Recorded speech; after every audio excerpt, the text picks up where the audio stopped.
Hi there. Hmm. Hi there. Okay, so Camila Rose, Bliss Institute.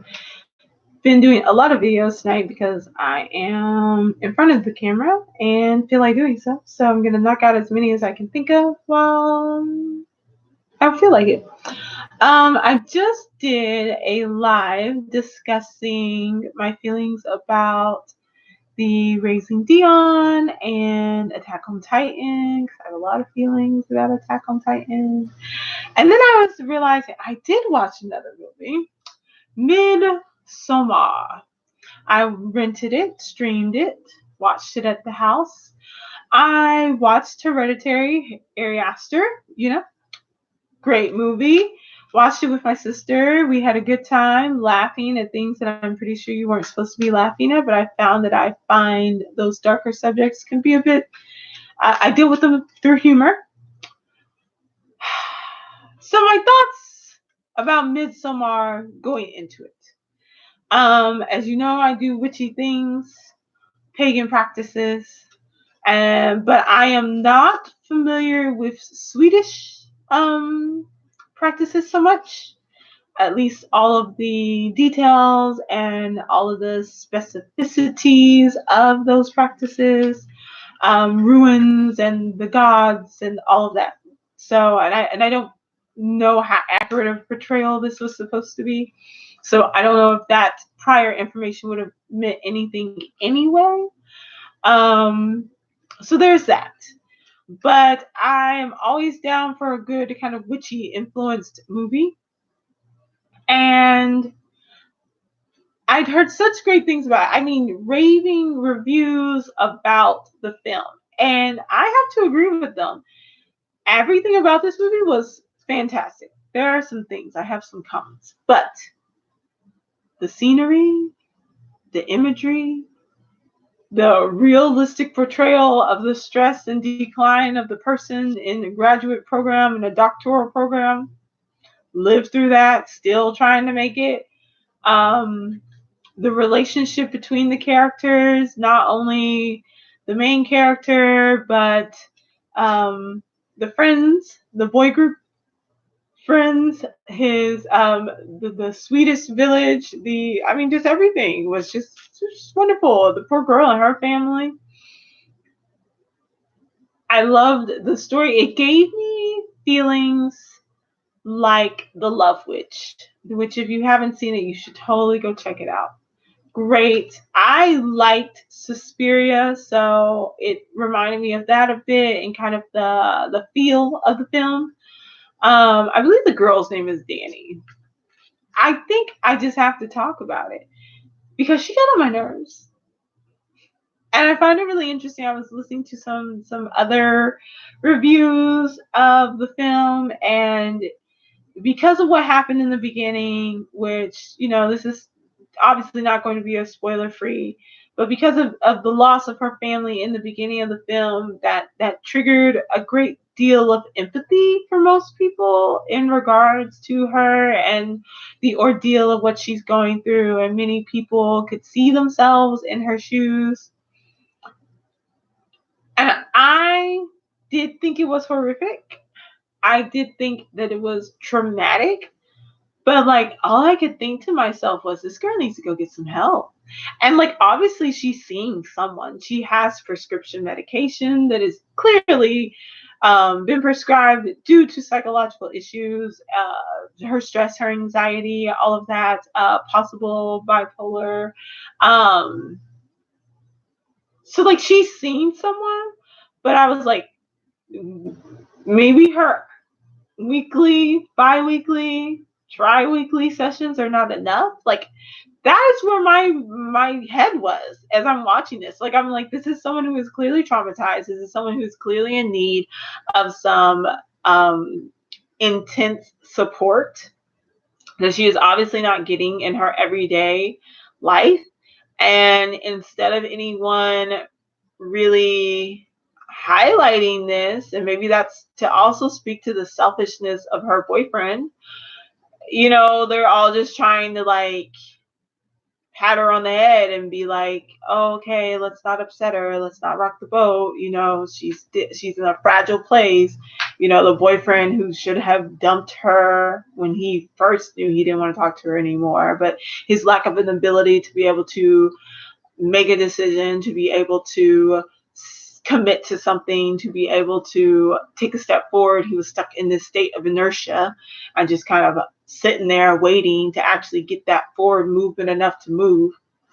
Annoying. But at the same, like, she was annoying too. And I rarely hear anyone say anything. And I'm like, yo, this chick was crazy. Like, this chick had problems. This chick, like, anybody want to talk about that? Like, what is her deal? Like, that was really something for me. And I was just like, I understand processing really deep, complicated emotions. I understand having a non-supportive environment. I understand going through a great deal of loss, but I also am just kind of like, what? So, like, as they make these transitions and they're in the village with the people and things are a little funky, and I was like, at least she has some common sense, because she was like, this is not right and we need to get out of here. At the same time, maybe that's another theme, is that people are not really paying attention to her. They're not really listening to her, because when she's going through all of these issues at the forefront, I was like, yo, she needs some help, and everyone's just kind of like, you're gonna break up with her or what? Dragging her along. And then when they're there and she's like, we got to get out of here, I'm like, okay, well, maybe she's annoying, but yo, she's right, so maybe we should listen to her. And just like that inability to be heard. And I was just like, girl. But then, all this stuff is going on and she's sitting here being passive Patty, trying to, not get left by this boyfriend, and to kind of go along with the flow as well. And the self-medication, the weird dude, and weird because obviously you brought these people here as a sacrifice, and obviously you brought her here to play this role as the May Queen, and obviously, in my opinion, you brought her here as a future possible partner for you to diversify the gene pool. Always being so supportive, bringing her a birthday present when old raggedy boyfriend forgot, being, really situating her with your family and getting her enmeshed in your culture. And I was just like, yo, he creepy too. Like, yay, you're getting some attention, but yo, this man's a nut too. He done brought you out here in the middle of nowhere. The movie is great. I really like the movie, but there's just these parts where I'm just like, what is happening? Like, what's going on? And maybe it's drug use. Maybe that's an explanation for some of it, and the trauma and the desire to want so much to be able to kind of stick with what you feel comfortable with, that you don't want to rock the boat to address the things that are very obviously not okay. Maybe that's what all of this was about. But I was just like, should have broke up with her before any of this madness happened. And even though she is clearly traumatized, you should have broke up with her then as well. You definitely shouldn't have let her come out of the country with you on this trip with your friends. And oh girl, you need to learn some self-care and some self-development and those types of things to be able to say, this is not healthy and I should not be here. But that departure is the whole point of summer solstice, of the Midsommar. Because in the winter, when the story starts, when it is cold and it's dark and there's no growth and it's a dire time because things will die, and there's nothing you can really do about it because it is the natural cycle, and you just have to hope that you're prepared enough to be able to survive the depths and the dark and the cold of that season, which we are heading into. You do so in the hopes that as the winter solstice passes and the light begins to return and the warmth comes back and the sun comes back and the food begins to become more plentiful, that as midsummer comes along, that is the light side equivalent of the solstice. And so it is also a time of release and of death and rebirth and all those great fun things. It's just on a light spectrum as opposed to the dark spectrum. So I honestly really appreciated that play into that, because summertime is so often, especially in a spiritual sense, so much more often associated with that procreation and recreation and the plentifulness and the emotional connection and that fire energy, that water energy, and not that grounding energy of the earth and the death and things. And yet, because it is the pendulum swinging from the other end, that is exactly what summer is for. Summer is for a time of death and release, just as winter is. It just is played out and framed in a different way. And as they remark on sex being a form of energetic release and the small death associated with the orgasm, it is again another example of that releasing energy, only this time being played out through the birth of another, in procreation, in creating a child, and the life comes out in a different way. So yeah, I don't know. I think those are my thoughts. I think that's all I have to really say about Midsommar. I was not amused. I felt for the main character, but there was just something there that I was just like, and maybe that was the point, that there was a wall. I felt a wall. I felt something that was just keeping me from really being able to, as I feel like I've seen others do, where they're just like, oh my God, I felt so sad for her. And at the end, I was really glad that she was able to, it was sick and it was disturbing, but it was good that she was able to release and finally let go and be able to kind of choose herself and be selfish. And I was like, I guess.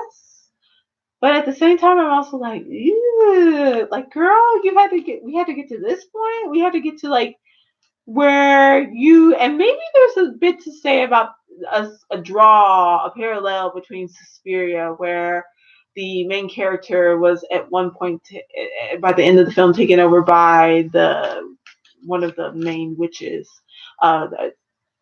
is it witch Suspiria, Queen Suspiria? I don't know. That's the energy that took over her. And maybe that is kind of speaking to what happens to Danny in Midsommar, is that by the end of the film, she is no longer the young, scared child of the winter, but has fully matured and embodied the spirit and energy of the May Queen in the full growth and being in that stage of from maiden to mother, and that movement to that stage. And so those actions, yes, were not her because of the drug influence, but also because of the spiritual part of it, and embodying and taking on that energy. I wanted her to choose him and for him to get burnt up. I ain't had no problem with that, because I was like, this dude's a jerk. Very selfish, very lack of awareness. But at the same time, I was like, so is she supposed to just stay here with these people? Like, is that where this is going? Where it's like, you're one of us, I think, long term, in hindsight, I was like, yes, inevitable, but also maybe not very well thought out, and perhaps not the wisest decision. That's the cat. So yeah, that's on Midsommar. I like the characters. I really like the little friends. I really love that dynamic about like what being in these stressful situations pushes you to do, and not the stressfulness of being around these people trying to kill you, y'all, but like everyday stress, dissertations, graduate programs, death, loss, friendship, boyfriend, girlfriend, like just that normal stress, and then having that like put under a microscope and then blown up to like an infinite degree and played out in this screen in this way.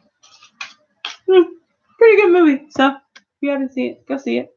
Let me know what you think. If you practice anything related to that, let me know what you think. I'm am happy to see that they did not make Midsommar as necessarily the super positive. Oh, get your fairy crowns, get your flower crowns. Like, it is inherently, there is an aspect of it that has a tinge of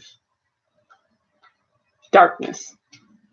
So good movie, good times. I'll see you later. I'm sleepy. I think we're gonna go ahead and head in for the night. So take care of yourselves. Like, comment, subscribe. I'll see y'all later. Bye.